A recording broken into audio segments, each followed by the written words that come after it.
Pemotongan lahan gambut mulai terjadi di wilayah Kecamatan Indralayu Utara, Kabupaten Ogan Ilir.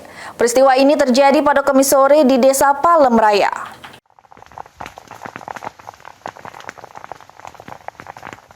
Lahan yang termotong diperkirakan seluas 2 hektar lahan gambut. Personel Polsek Indralayu bersama petugas dari BPBD Ogan Ilir langsung turun ke lokasi untuk melakukan mitigasi pemideman. Tim gunakan peralatan manual, pecah mesin jinjing sama mobil tangki banyu milik BPBD untuk memidam ke api. Menurut polisi, aman sumber api belum diketahui. Tim gabungan berupaya memidam ke api secara manual. Polisi memastikan tidak ada titik api yang menyebar lebih luas. Polisi menghimbau masyarakat supaya tidak membuka lahan dengan cara ditunu, karena bisa memicu kemutungan hutan sama lahan, khususnya di lahan gambut yang rentan nian terhadap api.